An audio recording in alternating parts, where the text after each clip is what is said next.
안녕하세요. 쿠아 투더골드문 진행의 이정원입니다.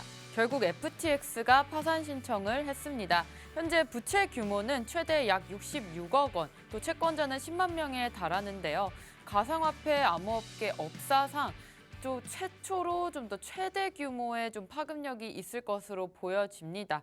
현재 비트코인은 16K 부근 지나고 있는데요. 우리 이런 상황 속에서 어떤 자세로 투자 전략 세워보면 좋을지 오늘 전문가님 모시고 얘기 나눠보도록 하겠습니다. 비트초아님 모셔볼게요. 안녕하세요.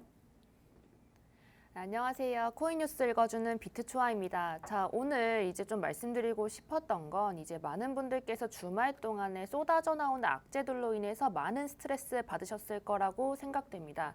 그런데 이런 시장일수록 사실 그전에도 많이 경험을 했던 시장이죠. 물론 지금처럼 중앙화된 거래소 CEX가 직접적인 타격을 입고 뱅크런이 됐던 적은 사실 지금 역사상 없지만 그전에 있었던 마운틴곡스의 해킹 사건 또는 루나 사태 이런 모습들을 통해서 충분히 투자자들이 어떤 제스처를 취할지는 앞으로도 조금 예측이 가능할 수 있다라고 생각이 됩니다. 이런 장일수록 현물로 모아가는 장이다라고 말씀을 드리고 싶고요. 특히나 지금 이제 많은 분들께서 걱정하시는 코인들 있죠. 세럼, 솔라나, 앱토스 같은 코인들은 저번 주부터 계속 말씀드린 대로 조금 정리를 하시고 지금 같은 상황에서는 또 상패 이런 쪽으로 움직임이 코인 쪽에 있을 수 있으니 조금 더 이런 뉴스들이나 이제 지금 같은 투더골드문 시청하시면서 투자하실 때 많은 도움 얻으셨으면 좋겠습니다. 네, 우리가 금요일에 사실 장이 좋게 흘러가면서 한 주의 마무리가 잘 된 느낌이었는데 주말 사이에 또 FTX의 파산 신청을 계기로 시장이 많이 무너져 내렸습니다. 투자자분들께서 굉장히 궁금해 하실 게 이번에 FTX가 파산 신청을 하고 좀 줄줄이 줄도산을 이루는 게 아닌가 우리 거래소들 걱정이 되실 것 같은데요. 현재 우리는 국내 거래소에 관한 문제점이 좀 보여지고 있는 것 같습니다. 투자자분들께서도 우리 국내 거래소 안전 한지에 대해서 많이 궁금하신 것 같은데 초원님 우리 거래소는 좀 안전할까요? 네, 아무래도 우리가 그나마 네. 다행인 것은 사실 그전에 루나 사태 때도 많은 욕을 많이 했죠. 투자자분들께서 네. 많이 하셨는데 오히려 그때 덕분에 이제 좀 그런 국가적인 측면상 많은 이제 빡빡하게 좀 관리를 했거든요. 네. 자금 유동이나 이제 코인 보유량 같은 것들을 거래소 쪽에 이제 많이 확인을 했기 때문에 그 전에 이제 보셨으면 이제 네. 만약에 그 전에 있었던 루나 사태가 없었더라면 오히려 지금 같을 때는 이제 불안할 수 있겠지만 네. 루나가 먼저 일어나서 매도 먼저 맞은 거죠. 그래서 그 네. 이후에 이제 좀 전체적인 코인 거래소들을 많이 이제 대상이 됐고 또 이제 어떻게 보면은 이제 그 전에 이미 많은 뭐 빗썸이라든지 업비트 쪽에 많은 이제 타격이 가해졌던 적이 많았기 때문에 네. 충분히 좀 투명하게 관리가 되고 있고요. 또 많은 분들께서 이제 좀 생각해 보셨으면 좋겠는 게 사실 해외 거래소보다 지금은 한국 거래소 특히 업비트 쪽이 조금 더 투명하게 운영이 되고 있고요. 지금 같은 상황에서는 거래소 쪽에서 이제 아무래도 우리가 가지고 있는 자본이 어느 정도인지 투명하게 밝히는 게 또 트렌드가 됐어요. 그래서 이런 상황에서는 이것을 밝혀주지 못하는 거래소를 이용하시는 분들이라면 충분히 줄도산의 연료가 될 수 있기 때문에 다른 거래소로 이동하시는 것을 추천드리고요. 가장 안전한 것은 아무래도 바이낸스, 한국에선 업비트라고 말씀드리고 싶습니다. 네, FTX의 파산 신청이 있었지만 우리나라 오히려 업비트 거래소는 조금 투명하게 운영되고 있으니까 이 부분은 좀 괜찮게 보셔도 될 것 같습니다. 우리 저번 주에 거시적 이슈와 여러 가지 이슈들 정말 많았는데 어떤 것들 있었는지 같이 짚어보시겠습니다. 네, 우선은 앞으로 있을 이번 주는 사실 크게 네. 이슈가 없어요. 그래서 이제 저번 주에 있었던 이슈들을 한 번 더 짚어보는 게 중요해 보이고요. 아무래도 기술적 원인들로 인해 비트코인이 하락을 하고 있는데 오늘 같이 살펴볼 것은 바이낸스랑 FTX의 아무래도 파산 그리고 이제 싸움에 대해서 좀 한번 먼저 볼 거고요. 그 다음에 볼 거는 일론 머스크와 바이낸스의 관계 또한 볼 거고요. 그리고 거시적 원인으로서는 인플레이션율 발표가 굉장히 좋게 나왔죠. 그래서 같이 좀 호재처럼 작용이 돼서 올라가는 모습을 잠시 보여줬다가 다시 하락하는 모습을 보여줬습니다. 그래서 이것은 왜 이렇게 나왔고 해외에서는 어떻게 생각하는지 같이 살펴보실 거고요. 있고요. 마지막으로 구조조정에 대해서 말씀드릴 건데 제가 지금까지 고용지표에서 구조조정이나 이제 좀 전체적으로 좀 이런 불균형이 중요하다 생각했죠. 고용시장에 네. 불균형이 있어야 된다라고 말씀드렸는데 이번에도 이제 아무래도 전체적인 고용지표랑 같이 나왔다 보니 어떻게 좀 흘러가고 있는지 같이 짚어보시면 좋을 것 같습니다. 네, 현재 FTX의 창립자인 샘 뱅크먼 프리드는 현재 바하마에 있는 것으로 알려져 있는데요. 미국의 인도인 범죄 또 규제 당국이 아직 손을 뻗지 않은 두바이로 좀 도피가 가능성이 있다라는 말도 있는데 지금 현재 FTX 상황 같이 살펴보시겠습니다. 네, FTX 좀 우선은 어떨까요? 전체적으로 FTX의 그 흘러가는 과정을 다시 한번 짚어볼 네. 필요가 있는 것 같고요.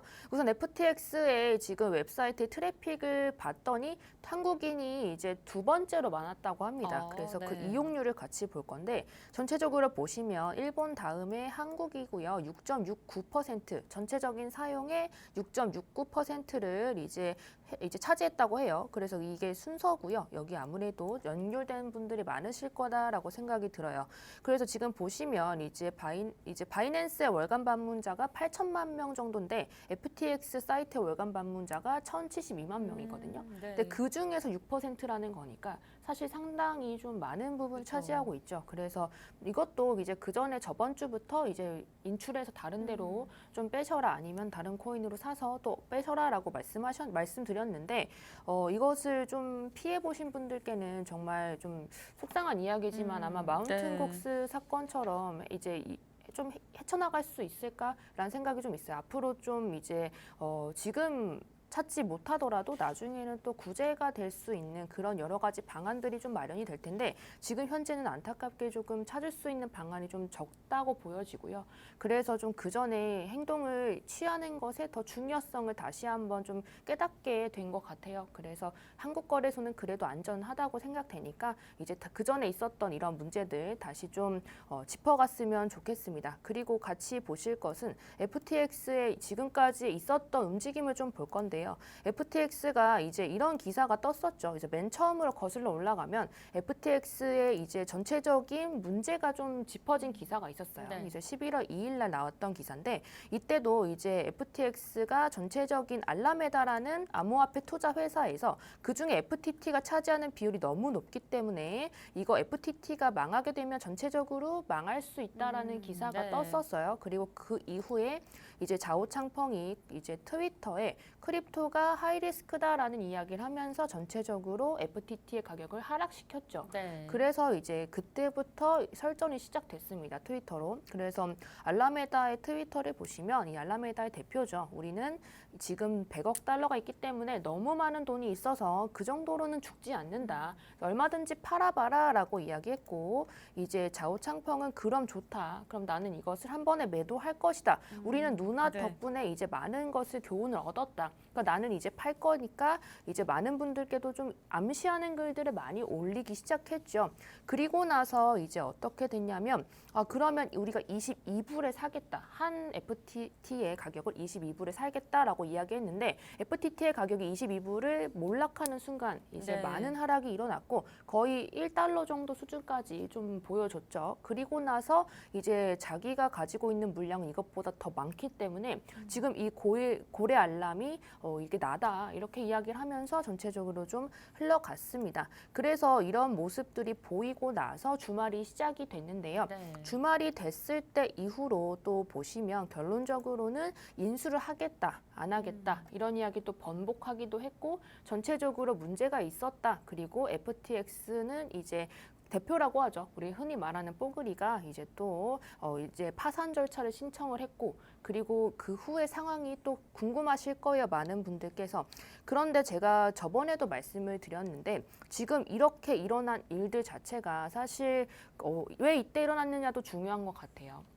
왜 이때 일어났느냐도 중요한데 네. 그 이유가 뭐냐면 지금 일어나게 된 이유가 이 좌우창펑이 만약에 조용히 또 팔았으면 네. 22달러에 팔았으면 이제 조금씩 매도했으면 사람들은 알 수가 없겠죠. 네. 그래서 본인이 0.2달러로 받았던 FTT의 비중이 굉장히 컸기 때문에 그것을 매도를 위해서 했으면 굉장히 좀 괜찮았을 텐데 그것을 모든 국민한테 알리고 루나 사태에 있었던 일들을 알리고 지금 같은 시장을 좀 이끌어간 것은 결국에는 좀 이제 냉전으로 볼 수도 있고 스테이블 네. 코인으로서의 유입을 더 증가시키기 위해서 한 행동이다라고 보여지는 거죠. 그래서 이렇게 행동을 해놓고서 생성한 토큰을 담보로 사용하지 말라는 이야기도 하고 그리고 나서 이제 또 자기가 찍어낸 코인을 가지고 담보로 해서 다른 코인을 쓰지 마라. 라고 이야기를 했는데 전체적으로 사실 맞는 말이죠. 네. 본인이 찍어낸 걸 가지고 담보하면 당연히 문제가 되는 건 맞는 말인데 이런 것들을 좀 지적을 하면서 결론적으로 말씀드리고 싶었던 거는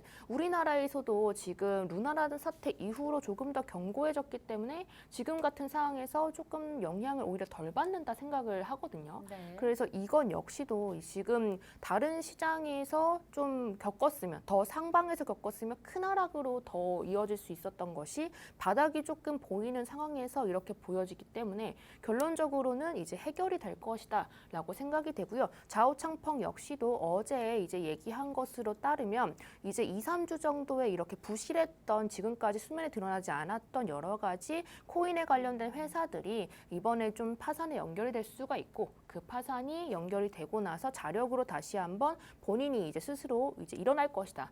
이제 크립토 시장은 강하다라는 이야기를 했거든요. 저 또한 그렇게 생각을 하기 때문에 결론적으로는 이제 그 아래에서 현물을 모아가는 단계고 조금 더 길게 좀 생각을 하시는 분들한테는 충분한 매수 타점이다라고 보여지는 것이죠. 네, 지금 좌우창펑이 왜 이때 지금 이 순간에 이런 사실을 밝혔는지가 가장 중요하게 봐야 될 키포인트가 될 것 같은데요. 좌우창펑은 현재 조용히 좀 22달러 부근에서 좀 팔았으면 모두가 몰랐을 것 같은데 지금 현재 이 상황을 만들었던 것 자체가 좀 크립토 시장의 냉전을 일으키려는 것이 아닌가 하는 초아님의 생각이셨습니다. 스테이블 코인 쪽으로 좀 유입을 위해서 이렇게 좌우창펑이 한 게 아니냐 이런 말씀도 주셨는데 스테이블 코인과 또 바이낸스 어떤 의미가 있어서 좌우창펑이 이런 트위터를 좀 보내게 된 걸까요? 네, 우선 스테이블 네. 코인은 사실 코인에서 가장 중요하다고 보여지는 거거든요. 제가 네. 이제 지속적으로 말씀드렸던 게 코인에서 가장 중요한 게 스테이블 코인과 메타버스 섹터라고 말씀을 많이 드렸어요. 네. 스테이블 코인이 중요한 이유는 어쨌든 코인을 사기 위해서는 통용되는 화폐로 바꿔야 되는데 그 통용되는 화폐 자체가 그전까지는 USDT랑 USDC 이렇게 두 가지로 양분이 돼서 갔었죠. 그래서 FTX에서는 이제 USDC와 USDT가 첫 번째 스테이블 코인 전쟁에서는 이겼지만 이제 앞으로는 또 이제 색다른 두 번째 전쟁이 시작될 것이다라는 이야기를 하면서 FTX가 자체적으로 스테이블 코인을 발행할 것이다라는 이야기를 네. 10월 말에 했습니다.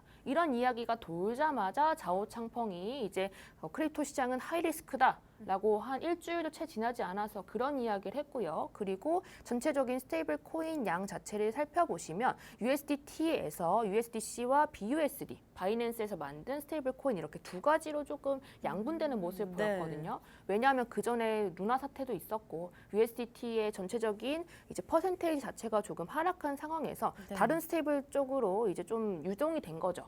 유동이 됐던 네. 상태에서 조금 더 많은 사람들을 끌어오고 그리고 어떻게 보면 중국 쪽의 자본을 더 끌어오기 위해서죠. 네. 바이낸스 역시도 중국계이기 때문이고 그래서 같이 연결시켜 볼 것은 스테이블 코인의 이제 유입이 증가가 되면 결국엔 바이낸스에 대한 의존도가 강해질 수밖에 없어요. 네. 그래서 많은 사람들이 바이낸스 입김을 조심할 거고 이제 바이낸스의 모습을 좀 볼 거고 바이낸스만 이제 좀 안전적이다라고 생각이 들 수 있기 때문에 최근에도 이제 그저께 바이낸스가 트위터에 메타버스라는 이야기를 트위터 글에 올렸거든요. 그리고 네. 나서 메타버스 섹터가 다 올랐던 적이 있는데 그 정도로 좀 입김이 세지고 스테이블 코인이 이제 증가가 되면 결국엔 바이낸스 거래소를 운영하는 사람, 그 이용하는 사람이 많이 증가가 될 수밖에 없어요. 네. 그래서 그런 것을 이제 좀 증가시키기 위해서 그리고 중국계 쪽으로 좀 이끌어오기 위해서. 그래서 트론과 계속 이제 이야기하는 거죠. 이걸 트론을 사면은 또 빼줄 것이다. 이런 이야기 계속 네. 하면서 전체적으로 중국 쪽으로 유입을 증대시키려고 하는 모습이 보였던 것이고요.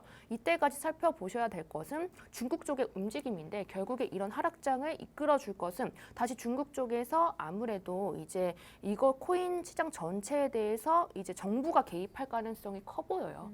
그 전에도 이제 한 달 전, 뭐 몇 주 전부터 중국 쪽에서 이제 들어오려고 하는 움직임들을 많이 포착을 했기 때문에 지금 같은 시장에서 이제 호재로 작용될 것이다라고 보여지는 건 중국 쪽의 개입이 조금 이제 이거 해결책으로의 좀 제시가 될 수 있을 것이다라고 보여지는 것이죠. 네, 지금 이 현재 상황으로 자오창펑이 또 이렇게 FTX를 공격 아닌 공격을 했지만 스테이블 코인의 유입이 좀 늘을 것으로 좀 예상이 됩니다. 현재 테더가 1위긴 하지만 스테이블 코인인 BUSD와 USDC의 활용도가 좀 많이 증가를 하게 되면서 아무래도 투자자분들께서 이러한 바이낸스의 사용량이 좀 더 늘어질 것으로 기대가 되는데요. 현재 중국계 측에서 움직임이 보일 것이라고 좀 예상이 되기 때문에 중국의 개입이 오히려 코인 시장을 조금 더 활성화시킬 수 있겠다라는 말씀까지 좀 주셨습니다. 현재 파산 신청을 하고 나서 해킹도 좀 많이 일어난 것 같습니다. 해킹이 일어나고 나서부터 좀 돈이 또 증발하는 사건까지 일어나기도 했는데 이 부분도 같이 좀 짚어주시죠, 초아님. 네, 우선 제가 지금까지 일렬적으로 네. 있었던 일들을 이렇게 이미지로 따왔고요. 지금 같은 상황에서는 이제 어디까지 말씀을 드렸냐면 FTX에서 결국에 파산 신청을 했고 샘뱅크먼이 사임이 됐습니다.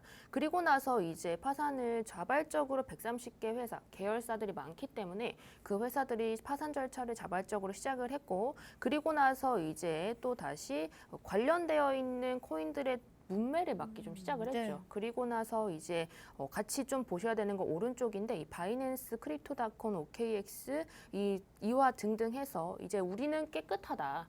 라고 보여지는 모습들을 계속 보이기 시작했어요. 그래서 이 이후로 계속 말씀드리고 싶었던 건 FTX는 계속 이렇게 어플 접속이 안 될 수 있고 본인들이 이제 어떻게 보면 자신의 돈까지도 잃은 상황이거든요. FTX에 있었던 재직했던 근로자분들께서도 FTX, FTT를 이제 많은 물량을 사들였다는 기사를 많이 보셨을 건데 결론적으로 이 해킹 자체도 이제 내부의 소행으로 좀 많이 생각을 네. 하시면 좋겠고요. 이거 지키기 위해서 본인들을 빼기 위해서 많은 분들께 이제 좀 어떻게 보면 본인의 돈을 지키기 위해서 다른 분들께 해를 미치는 그런 모습을 보여줬던 거죠. 그래서 이런 해킹도 일어났고 그리고 나서 지금 법적으로 피하려는 움직임, 방금 전에 말씀해 주셨던 뭐 어디로 이동할 것이다 이런 건 역시도 좀 피하려는 움직임이 보였다라고 보여지고요. 지금 같은 상황에서는 이제 결론적으로 FTX 이 자체보다 연결되어 있는 곳이 몇 군데나 좀 이제 부실한 곳이 연결되어 있고 거기에 또 이제 파산이 얼마나 많이 일어날 것이냐 이런 거 가지고 앞으로 있을 코인 시장에 많은 영향을 끼칠 것이라 보여지고요. 네. 지금 보이는 회사들은 이제 본인들이 가지고 있는 코인의 양이나 전체적인 이제 시총 같은 것들을 투명하게 밝히고 있는 중이기 때문에 결론적으로 다시 한번 말씀드리자면 본인이 지금 투자하고 있는 회사 그리고 이용하고 있는 거래소가 이렇게 투명하게 밝혀주지 못하는 거래소를 이용하고 계시는 분들이 계시다면 다른 쪽으로 이동하시는 게 좋아 보인다. 그것을 좀 명심해 주셨으면 좋겠어요. 네, FTX 이후로 다른 거래소들은 지금 현재 자산 공개가 좀 투명하게 돼 있고 자금 출처가 명확하게 좀 제시가 되어 있습니다. 이런 부분 제시가 안 돼 있는 거래소를 이용하시는 투자자분들이라면 이렇게 거래소가 투명하게 공개되어 있는 부분에 좀 자금을 옮기시는 것을 추천드린다는 말씀 주셨는데요. 현재 파산 신청 이후에 우리가 어떻게 되고 있는지도 같이 좀 알아보겠습니다. 네, 우선은 이제 많은 코인 투자 회사나 이제 코인 뉴스 회사에서 이제 많은 분들을 상대로 해서 1,000명을 상대로 해서 이제 그 후 FTX 사건 후를 이제 많은 조사를 했다고 해요. 그래서 그 표를 제가 가지고 왔는데 지금 시장에서 가장 문제가 무엇일까요? 이런 시장이 지속이 된다면. 루나 때도 그랬듯이 사실 뭐 믿음이 좀 깨지지 맞아요. 않았을까. 투자자분들께서 이제 코인 시장에 대한 믿음이 확실하게 좀 많이 떨어지셨을 것 같아요. 네, 저 또한 네. 그렇게 생각을 하고요. 지금 같은 시장에서 가장 문제는 신뢰성이 가장 문제고 네. 지금 그래서 그 후에 방향성이나 이런 것들을 개인 투자자분들의 마음가짐을 좀 들여다보면 그나마 네. 좀 앞으로 좀 좋지 않을까 생각을 해서 제가 이걸 떼왔고요. 지금 보시면 이제 비트코인 응답자별 설문조사 결과를 좀 가지고 왔는데요. 이제 향후 비트코인의 가격 향방 단기간적으로는 하락할 수 있다라고 말을 했습니다. 그런데 지금 상황에서 이제 지켜보셔야 되는 건 JP모건에서도 13K까지의 조정은 일어날 수 있다라고 했거든요. 네. 근데 지금 현재 16K대에 있죠. 그래서 이 아래로 조금 더 하락할 수 있다. 15.5K의 저항 지지를 이제 깨주게 되면 13K까지도 열려 있다라고 생각하시면 좋겠고요. 이런 마음을 가짐으로 가지고 가시면 결국에는 그 아래가 이제 많이 없다. 그래서 결국엔 현물로 계속 저점에서 아니면 이런 중요한 저항이나 지지 라인에서 모아가면 결국에는 나중에는 수익이 날 수 있다라고 다시 한번 말씀을 드리고 싶고요. 추가 하락으로만 대답한 게 아닙니다. 그래서 이제 이 시장에 어떤 영향을 끼칠까라고 하면 당분간 시장을 위축시킬 복통 악재라고 얘기했습니다. 네. 근데 여기서 주목해봐야 될 건 당분간이죠. 아무래도 당분간적으로 영향을 끼칠 것이다라고 생각하는 사람이 많았던 거고요. 그리고 지금 보시다시피 FTX 사건 이후로 이제 코인 투자에 대한 비중을 축소했거나 축소할 예정이다라고 말한 사람이 63.7%입니다. 그렇다는 건 지금 시장 자체가 많은 분들께서 또다시 신뢰성이 조금 훼손됐던 그런 모습을 보여줬다는 거고요. 그런데 같이 살펴보셔야 될 건 기관 투자가 이렇게 많이 일어났고 지금까지도 이제 문제가 되었던 여러 가지 달러의 문제점으로 이제 뽑혀왔던 해칭 수단이었죠. 그래서 네. 많은 이제 상승을 이끌어냈던 비트코인이 지금 같은 상황에서는 다시 한번 좀 투심이 영향을 미쳤다라고 보여지는 거고요. 그렇지만 이제 많은 분들께서 이야기했던 거는 그래도 이제 여전히 장기적으로 유명한 코인이다라고 이야기를 하는 것은 71%나 되거든요. 결론적으로는 비트코인이나 시총이 무겁고 튼튼한 코인들 위주로 저점에서 이제 매수를 많이 해가신다면 이제 좋은 기회다라고 판단이 됩니다. 그래서 결론적으로는 본인을 아는 게 중요한 것 같아요. 네. 이제 만약에 지금 같은 상황에서 너무 무섭다 하시면 굳이 지금 매수하실 필요 없고 관망을 하는 거죠. 대신에 업비트 코인 거래소 자체가 이제 지금 우리나라는 그나마 지금 그전에 있었던 여러 가지 사건들로 인해서 그나마 투명하게 되어 있고 또 빽빽하게 관리를 하고 있었기 때문에 영향을 덜 받는 상태라서 이제 많은 분들께서 걱정하실 일들은 해외 거래소보다 국내 거래소가 안전하다라고 보여지고요.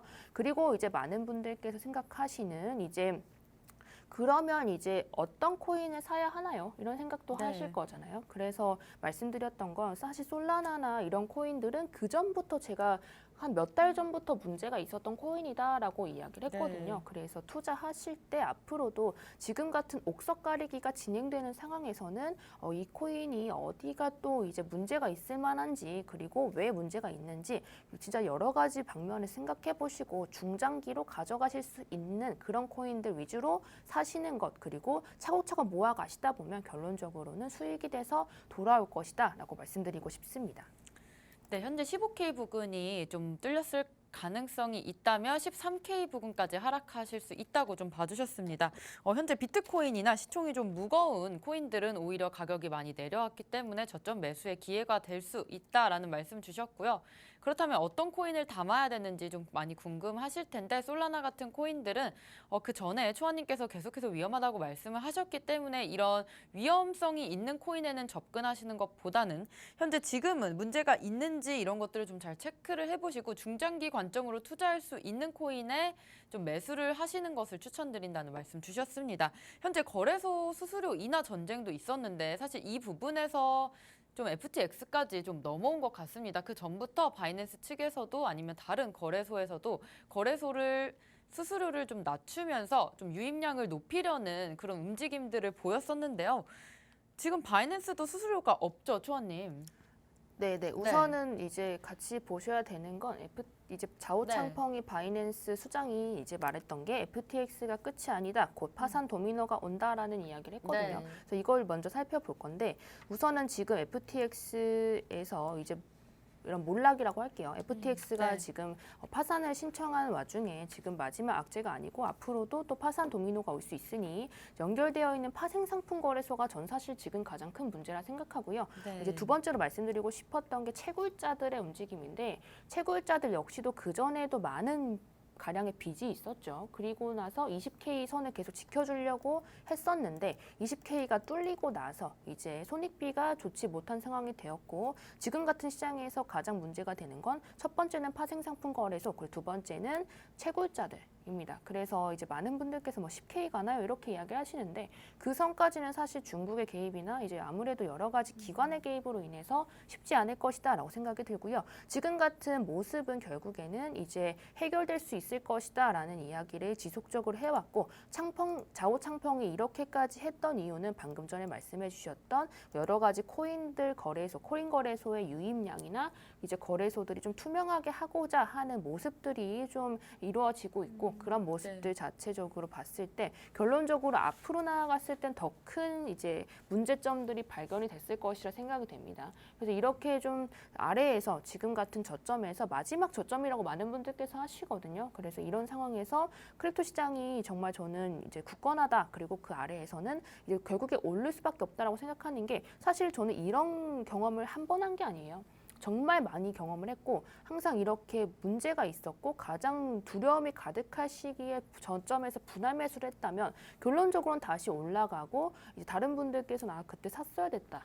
살 걸이라고 부러워하는 모습을 많이 봤거든요. 네. 그래서 전체적인 이제 거래소 수수료 인하 전쟁 역시도 이것과 좀 연결지을 필요가 있고요. 그 전에도 이미 네. 많은 거래소에서 이제 아무래도 마이너스가 컸겠죠. 그래서 네. 이런 상황에서는 거래소 수수료를 빼면서 동시에 유입을 좀 시키려는 모습을 보였고 결론적으로 스테이블 코인으로서 유입을 계속 증대시키기 위한 싸움을 계속 벌였어요. 그래서 네. 약간 정해진 수순이었다라고 보여지고요. 네. 바이낸스랑 코인베이스 그리고 다른 FTX까지도 연결이 된 것이다라고 보여지고요. 사실 뽀글이라고 말하는 FTX 창업자는 사실 공공연한 적이었거든요. 그때까지도 이제 본인들의 회사에만 이득이 된다면 전체적인 크립토 시장이 하락하더라도 그 반대되는 법률에 많이 찬성을 했기 때문에 네. 그런 모습들을 많이 보여줘서 좌우창펑이 뒤에서 칼 꽂는 사람을 도와줄 수 없다라는 네. 이야기를 계속 이제 트위터에 올렸거든요. 그래서 이런 모습 자체가 전체적으로 봤을 때는 이런 스테이블 코인의 유입 그리고 거래소들 간의 이제 좀 기싸움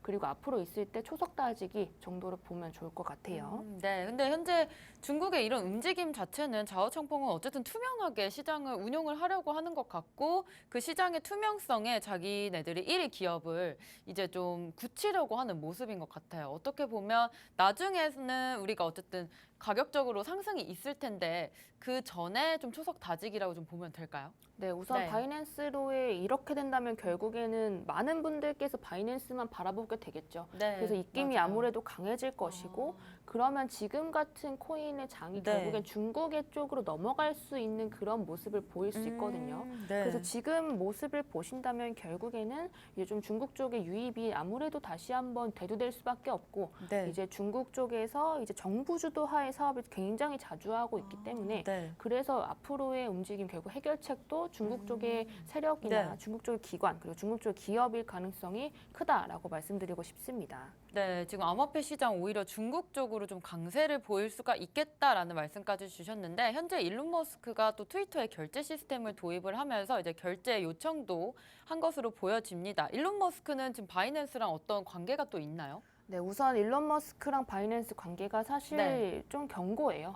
이제 바이낸스가 일론 머스크 쪽에 투자를 이제 유치해주기로 했었고 5억 달러를 투자를 했습니다. 네. 그게 일론 머스크가 이제 남들은 다 많이 혀를 내둘었죠. 트위터를 인수한다고 했을 때 맞아요. 그때 네. 이제 도와준 것으로 판단이 되고요. 이런 기사는 사실 5월 달에도 났었고 10월 달에도 났었는데 중요한 거는 이제 일론 머스크가 이제 그 트위터 자체를 어떻게 사용하느냐에 좀 따라서 다른데 네. 우선 어제 나온 뉴스 기사를 보면은 비트코인, 이더리움, 도지코인을 이제 트위터 결제를 꼭 쓸 것이다. 그렇게 세 가지는 우선 얘기를 네. 했거든요. 그래서 이제 같이 좀 살펴보셔야 되는 건 암호화폐 지갑도 개발 중이라고 했는데 이것이 바이낸스랑 연결이 될 가능성도 크고 왜냐하면 그 전에 네. 연결된 관계성이 있고 그리고 투자도 많이 유치가 됐었기 때문에 바이낸스 쪽과 같은 움직임이 있을 것이고 만약에 결제 시스템에서 또 이제 방금 말했던 스테이블 코인이나 이런 것들까지도 네. 연동이 된다면 결국에는 바이낸스 측과 연결성을 무시할 수 없다. 그래서 앞으로도 네. 이제 바이낸스가 밀고 가는 코인들 몇 개를 또 넣을 수가 있다라고 생각이 네. 되는 거죠. 그런데 우리가 일론 머스크를 하나 감가한 게 있는데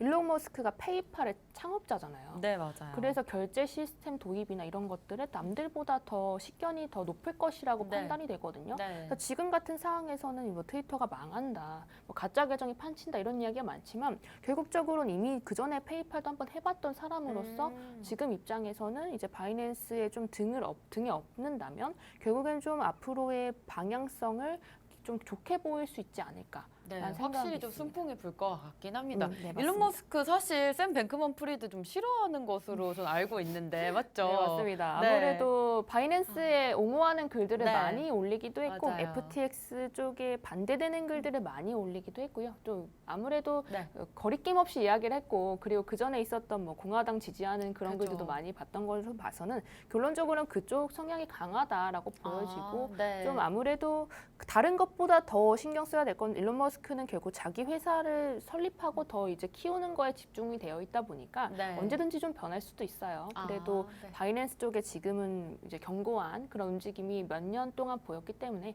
앞으로도 좀 같이 연결돼서 갈 수 있다라고 말씀드리고 싶습니다. 네, 알겠습니다. 우리가 이런 사태를 통해서 또 나스닥과 잘 커플링 가던 우리 비트코인이 미국 중간 선거와 좀 겹쳐지면서 디커플링의 모습도 보인 것 같습니다. 나스닥은 현재 어떤가요?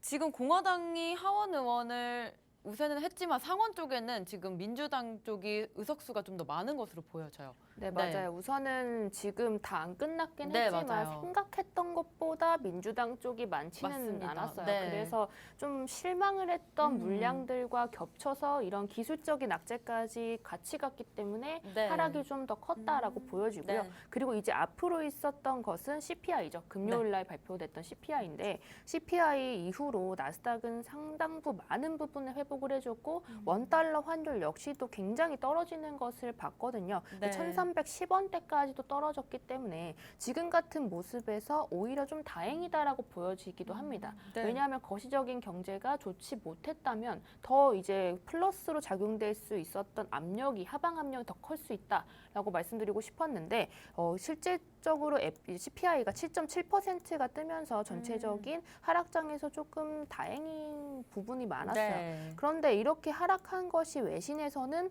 아니다. 그것이 사실 컴퓨팅 프로그램이고 이것을 사실 믿을 만한 그런 지표가 아직 뭐 나오지 않았다라는 이야기를 좀 많이 했습니다. 그래서 지금 같은 상황에서 발표 결과치 그 자체보다는 어디가 그렇게 떨어졌고 올라갔는지를 같이 살펴볼 만한데요. 지금 보시다시피 부동산 렌트비는 오히려 올랐죠. 이건 제가 그 전에 말씀드렸던 모습이고 나머지에서 보시면 결국 상품 쪽에서 하락했다는 건데 네. 이게 아무래도 제 생각에는 이제 그 전에 말씀드렸던 고용적인 측면이 좀 강했던 것으로 네. 보여져요. 그래서 전체적으로 봤을 때는 이 전체 사람들의 이제 인건비나 여러 가지 고용 지표의 하락이 사실 생각보다 잘 안 잡힌 거고 네. 빅테크 기업 쪽으로 해서 이제 고용에 칼바람이 분다고 얘기를 했거든요. 네. 그래서 지금 보시면 많은 뉴스에서 우리 지금 다 적자기 때문에 사람들을 해고할 거야 라는 움직임을 많이 보여줬기 때문에 결론적으로는 이런 하락이 값싼 노동력을 어느 정도 조금 보여줬다라고 보여지고요. 그래서 전체적으로 노동력이 하락하면서 이 전체적인 그런 CPI가 생각보다 낮게 나왔던 것으로 좀 측정이 되는 거죠. 그리고 부동산 쪽은 조금 좋다고 생각하는 게 사실 부동산 가격이 하락을 했는데 부동산 네. 가격 하락한 게 아직 반영이 안 됐죠. 그래서 다음 내년도나 아니면 이번 연도 하반기 12월 달에 CPI는 조금 더 꺾일 수 있다는 점을 다시 한번 보셨으면 좋겠고요. 전체적으로 봤을 때는 소비자 물가 지수뿐만 아니라 실업수당 청구 건수 이런 것들 역시도 우리가 예상했던 것만큼 높게 나왔어요. 그러니까 조금 네. 더 상향 조정이 돼서 나왔기 때문에 그렇다면 고용의 조정이 조금 더 맞을 것이다라고 판단이 되는 거고요. 네. 앞으로도 빅테크 기업에서 노동의 불균형이 조금 더 일어난다면 네. 결론적으로 12월에 FOMC에서 금리 인상을 좀 적게 할 수밖에 없겠죠. 네. 그래서 그렇게 연결이 될 수 있으니 같이 거시경제적으로 같이 살펴보신 다음에 그때 맞춰서 맞물려서 또 다른 호재들 만약에 종전이라든지 중국의 개입이라든지 이런 모습들이 뜬다면 결국에는 이제 상승할 수 있는 여력을 받을 수 있기 때문에 같이 나스닥과 함께 우리 비트코인 역시도 상승해 줄 수 있다라고 보여집니다. 네, 이렇게 11월 CPI가 생각보다 예상치보다 좀 하회를 하면서 우리 시장에서는 좀 긍정적으로 바라본 것 같은데요. 현재 빅테크 기업 쪽에서 구조조정이 많이 일어나고 있기 때문에 노동의 불균형이 만약에 시사가 된다면 12월에도 금리의 인상이 조금 더 늦춰질 수 있겠다, 아니면 속도가 좀 더 늦춰질 수 있겠다라고 보실 수가 있겠습니다. FTX가 파산 신청을 하면서 좀 모든 코인의 하락세를 이번 주에 좀 보였는데요. 암호화폐 시장에 공포를 조성한 사건으로 좀 투자자분들께서 많이 두려우실 수도 있었을 것 같은데요. 현재 비온 뒤에 좀 땅이 굳듯이 이런 상황 속에서도 우리 초아 전문가님과 함께 전략 세워가시면서 투자하시면 좋을 것 같습니다. 저희는 잠시 후에 2부로 돌아오겠습니다.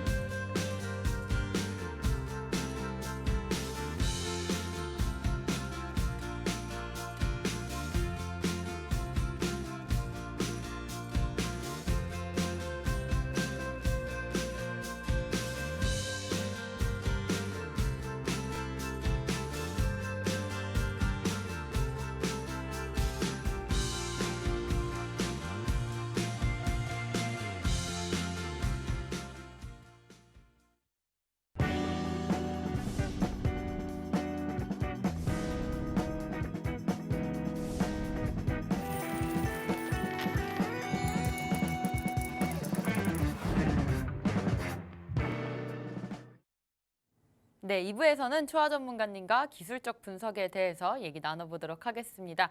비트코인 현재 15K 부근 14K까지 살짝 기록을 했다가 올라와 주었고요. 현재 16K 부근에서 횡보 중인데 비트코인 먼저 좀 같이 보겠습니다. 네, 우선 2부는 기술적 네. 분석 그리고 천상년 마운틴곡스 사건 이후로의 모습을 같이 볼 거고요. 그리고 바이낸스가 집중한 코인이죠. 메타버스 섹터들의 코인 두 가지를 같이 지켜보도록 하겠습니다.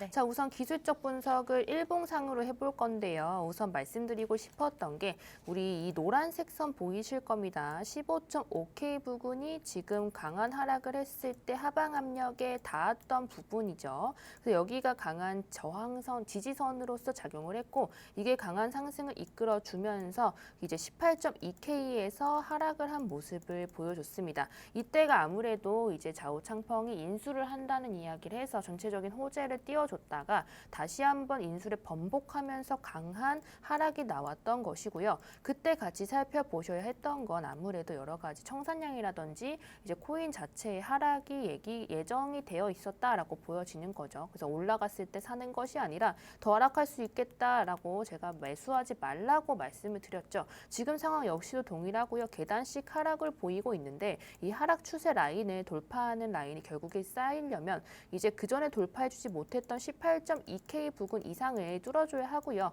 이 이상으로 가준다면 결국에는 이제 강력한 저항 라인이죠. 20.4K까지 이제 돌파가 될 가능성이 큽니다. 그래서 여기 안에서 횡보할 가능성이 크고 지금 현재는 계단식 하락이 보이고 있기 때문에 이제 여기서 같이 살펴보셔야 되는 건 저항과 지지가 지금 같은 상황에서는 많은 이제 소용이 없어요. 지금 같은 상황에서는 중요한 지지 라인인 15.5K와 13K 라인을 보셔야 되는데요. 건데요. 13.8K예요. 정확히 말하면. 이렇게 두 가지가 중요하다고 보여지고 지금 상황에서는 하락하고 있는 추세니까 이런 상황에서 아래에서 떨어지는 칼날을 잡지는 마셔라 라고 말씀드리고 싶고요.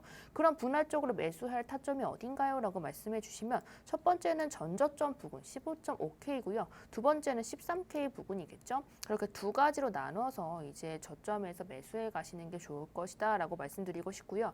다른 코인들보다는 아직까지는 비트코인 위주로 상승이 또 많이 올 것이다 라고 생각이 되기 때문에 비트코인 위주로의 이제 매집을 좀 하시는 것이 좋다라고 보여지고요.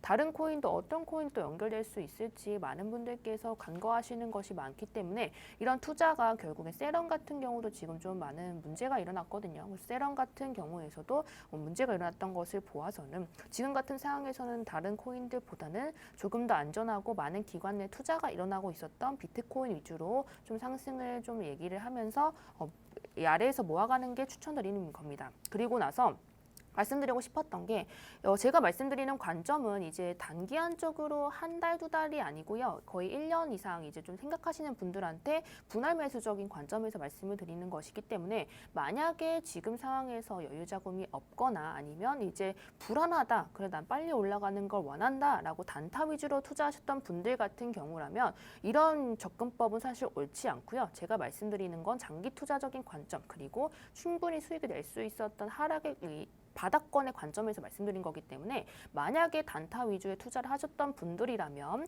지금 상황이 아니라 나중에 이제 비트코인을 많이 매집하고 있다라는 기사가 뜰 겁니다. 제가 먼저 말씀을 드릴 거고 기관의 매집량을 또 분석해 드릴 거기 때문에 그때 이제 매수를 하시면 올라갈 수 있을 것이다라고 생각이 들고요. 지금 상황에서는 사실 하락이 조금 더 많이 눈에 보이는 상황이고 좌우창펑 역시도 2에서 3주 정도 천천히 좀 하락할 수 있다라고 얘기한 만큼 지금 당장 반등을 기대하면서 매수하셨다가는 마음이 많이 힘들 거예요. 그래서 그런 상황이 아니다라는 점 다시 한번 말씀드리고 싶습니다. 그래서 13K까지 잘 지켜주는지 15.5K가 잘 지켜지는지를 같이 파악해 볼 상황이고요. 여기 아래에서 마감하게 된다면 결국적으로는 더 빠질 가능성이 있으니 같이 거시적인 뉴스뿐만 아니라 그리고 지금 코인 시장의 기술적 분석 같이 해주시길 바랄게요. 네, 현재는 확실히 좀 하락 추세 부근에 들어왔다는 말씀 주셨습니다. 현재 분할 매수 타점은 15.5K 부근과 13K 부근 잘 지켜지는지 확인을 하고 들어가시면 좋을 것 같은데요. 현재 저점 매수의 기회이다 보니까 다른 코인들보다는 비트코인처럼 조금 무거운 코인들을 담아가시는 게 좋을 것 같고요. 현재 세럼이나 솔라나 문제가 있는 코인들이 상당히 어려워지는 상황이기 때문에 이런 코인들의 투자는 좀 조심하시는 게 좋을 것 같습니다. 현재 당장의 매수 타점을 잡기 힘들다라고 하시는 분들은 초아님께서 계속해서 거시적인 상황과 고래들과 기관들의 매집량까지 알려주실 예정이니까요. 그때 좀 진입 타점 잡아보시는 것도 좋을 것 같습니다. 15.5K, 13K 부근 지지하시는지 살펴보시는 게 최우선일 것 같습니다.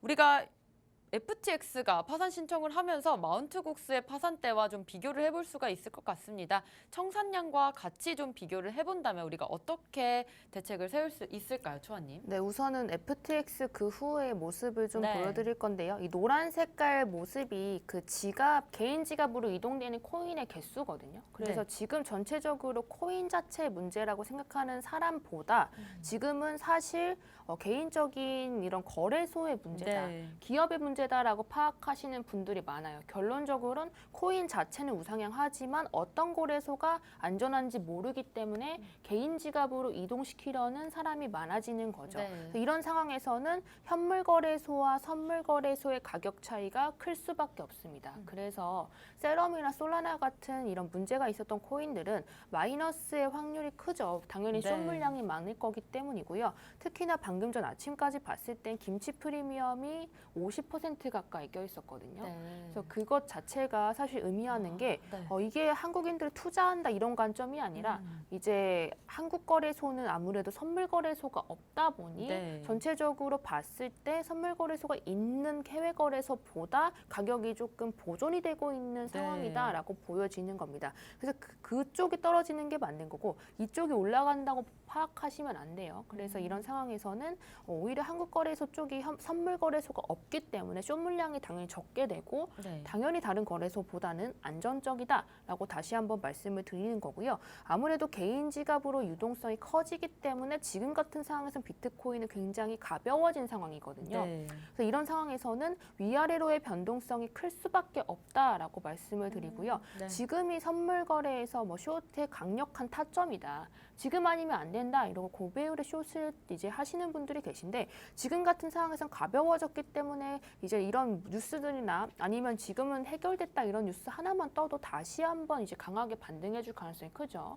그래서 좌우창펑이 인수한다 했을 때도 비트코인이 18K 부근까지 강하게 뚫어주는 것, 20K까지 닿았거든요. 네네. 그런 모습을 보여줬다가도 아침에 보면 16K까지 내려가 있었어요. 그래서 고배율로 무엇인가 선물거래소를 운영한다는 것 자체가 지금 시장에서는 어려운 시장이다라고 보여지고요.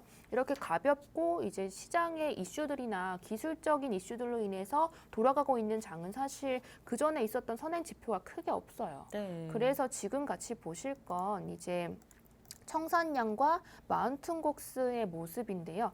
청산량을 좀 보시면 지금 그전에는 숏의 물량이 강하게 청산이 됐다가 지금은 롱의 물량에 강한 청산이 일어났거든요. 결론적으로는 얘가 번갈아 가면서 청산이 많이 일어났던 것인데 그전에 봤던 것과 좀 다른 점은 롱의 물량도 많이 청산됐지만 그렇다고 숏도 강하게 청산되지 않은 건 아니에요. 네. 그래서 양방향적으로 위험이 강하게 왔다 갔다 했다는 것을 알 수가 있다는 거죠. 그래서 지금 이 이후에는 결국엔 롱의 물량이 많이 청산이 됐기 때문에 다시 한번 숏에 많이 모여 있겠죠. 그래서 네. 이것을 좀 깨주는 움직임 때문에 단기간적으로 상승이 올 수 있어요. 그게 어떤 호재를 좀 몰고 올 수 있지만 네. 그래도 거기에 흔들리시면 안 되고요. 그렇다고 해서 많은 분들께서 또 이제 지금이 해결해야 될 시점이다. 롱의 관점이다라고 생각하시면 안 되고 이게 어느 정도 해결이 되고 나서 이제 기관들이 진입을 할 거거든요. 네네. 기관들의 진입을 알 수가 있기 때문에 고래들의 지갑을 제가 분석해 드릴 때 그때 같이 들어가시는 게 시드를 보존하는 일이다라고 생각이 들고요. 지금 같은 상황에서 마운틴곡스랑 비교를 하는 많은 트위터 분들이 계신데 네. 마운틴곡스랑 지금의 시장이 조금 다른 건 마운틴곡스는 그때 당시에 점유율이 90% 이상이었어요. 네. 그래서 지금 같은 시장은 코인베이스나 뭐 바이낸스의 역할이 아니고 지금은 FTX의 말씀을 드리는 거기 때문에 그때와는 조금 다른 움직임이 있을 수 있다라는 점이 첫 번째고요. 네. 그래서 불안감을 가지시는 이유가 이 마운틴곡스의 사건 이후에 거의 이제 회복이 완벽하게 되는데 거의 3년이 가까이 걸렸다고 하는데 네. 이때 자체도 사실 생각해 보시면 이거는 다른 투자처가 없었고 네. 거래소가 많이 없었고 2014년 당시에는 이제 많은 물량을 이제 마운틴곡스에서 가져왔기 때문에 그렇게 모습을 보였던 것이다라고 다시 한번 말씀을 드리고 싶고요. 지금 같은 상황에서는 이제 다른 기관의 투자나 뭐 좌우창펑이 뭔가 해결이나 아니면 중국의 기관에서 들어오는 것, 중국 정부에서 들어오는 것 아니면 이제 전체적인 연쇄 부도 후에 정리가 됐을 때 다른 어떤 물량의 이동이나 이런 것들을 보시면 결론적으로는 그 전에 있었던 문제점들이 터진 것이기 때문에 네. 그래서 해결이 되고 나서 어차피 가야 되는 부분이었고 그래서 많은 분들께서 걱정하시는 뭐 비트코인 500만 원 가나요? 이런 정도의 하락은 사실 그렇게까지 없을 것 같죠. 두려워하지 않으셨으면 좋겠다라고 말씀을 드리고 싶고요. 네. 지금 같은 상황에서는 아래 현물에서 잘 잡아가시면서 굉장히 분할적인 관점에서 한 번에 많이 하시면 안 되고 많은 네. 분들께서 항상 100%씩 진입하다가 나중에 결국 물리시거든요. 그게 수익이 클 수 있지만 나중에서 이제 전체적인 시드의 관점으로 봤을 때 아무래도 나눠서 분할적으로 계속 진입을 하시다 보면 네. 결국에는 이제 수익이 날 수 있는 그런 관점까지 왔고 많이 하락을 했기 때문에 지금 같은 상황에서는 계속 이제 조금 여유 자금으로 조금씩 넣어간다라는 생각으로 이제 투자하시면 좋겠습니다. 네, 현재 개인 지갑으로의 이동량이 좀 많아지기 때문에 고배율의 쇼 포지션은 좀 위험하다는 말씀 주셨고요. 오히려 강하게 조금 반등 가능성이 있다고 말씀도 하셨습니다. 마운트곡스의 시장 지배력 그 당시에는 한 90% 이상 되기 때문에 지금의 상황과는 좀 많이 다르다는 말씀까지 주셨는데요. 다른 기관에 좀 투자가 들어오고 정부의 개입이나 또 정리 후에 물량 이동을 보고 들어가는 게 가장 적절한 매수 타점이라고 말씀하셨습니다. 현재 바이낸스 측에서 좀 유망하게 보고 있는 섹터가 메타버스 쪽이다라고 했는데 좀 우울한 얘기 했지만 시간 좀 짧게 남았으니까 좀 가능성이 있는 메타버스 쪽을 살짝 보고 넘어갈까요? 네, 우선 네. 메타버스 섹터가 올라야 전체 네. 코인 섹터가 오르는 건 계속 말씀을 드렸죠. 네. 아무래도 메타버스 쪽에 이제 바이낸스가 7시쯤, 11월 5일 7시쯤에 메타버스라는 이야기를 하면서 네. 전체적인 메타버스 섹터가 상승을 했고 엑시 인피니티가 다른 이제 아마존에서 거래가 성사화됐다고 해요. 그래서 이런 모습들 전체적으로 봤을 때 결론적으로 코인 시장이 방금 전에도 봤던 것처럼 많은 분들께서 이대로 죽진 않을 것이다라고 판단한 만큼 네. 지금 상황에서는 더 떨어지지 않을 수 있다라는 점으로 자꾸 분할 매수 측면에서 다가가는 게 맞고요. 지금 메타버스 섹터가 이제 만약에 상승을 준다면 결론적으로는 투자처의 확대가 돼서 전체적인 코인이 또 올라가는 장이 될 수 있기 때문에 그 관련된 코인 엑시 인피니트와 샌드박스 그 이상으로는 1시 반 무료 방송에서 같이 지켜보시면서 체크해 보시면 좋을 것 같습니다. 네, 오늘 이렇게 2부에서는 기술적 분석으로 비트코인 한번 짚어주셨고요. 또 FTX와 마운트 곡스의 좀 비교까지 해주셨습니다. 또한 FTT의 청산이 일어나면서 또 어떠한 부근에서 바이낸스가 가장 좀 유망하게 보는 종목 메타버스 쪽이라고 말씀을 하셨고 엑시 인피니티와 샌드박스 좀 유망하게 보고 있으니까요. 그 다음 종목들은 우리가 오후 1시 반에 초안님과 같이 알아가시면 좋을 것 같습니다. 오늘 배우신 부분들 정리하면서 투자에 어떻게 도움이 될 수 있을지 생각해 보시면 좋을 것 같은데요. 좀 더 자세한 매매 방법과 또 차트 분석 저희가 오후 1시 반부터 이어갈 겁니다. 오후 1시 반에 무료 방송으로 진행하고 있고요. 함께 하실 수 있는 방법 안내해 드리겠습니다. 먼저 컴퓨터로 들어오실 분들은 박스경제TV 홈페이지에 들어오셔서 좌측 하단 보시면 투더골드문 배너가 있습니다. 배너를 클릭하시면 바로 전문가님들의 실시간 무료 방송을 함께 하실 수가 있고요. 또 핸드폰으로 함께하고 싶다라고 하시는 분들은 여러분들께서 매일 쓰고 계시는 녹색 창에 투더골드문 검색하셔서 상단 링크 통해서 들어오시면 됩니다. 잠시 뒤 오후 1시 반부터 비트초안님과 이번 주 장 어떻게 진행될지 같이 알아보시면 좋을 것 같습니다. 저희가 오늘 준비한 소식은 여기까지입니다. 본 방송에서 제공하는 정보는 투자 판단의 참고 자료일 뿐이며 특정 자산 가치의 상승과 하락을 보장하지 않는다는 점 유의해 주시길 바라겠습니다. 저희는 다음 이 시간에 오겠습니다. 시청자 여러분 고맙습니다.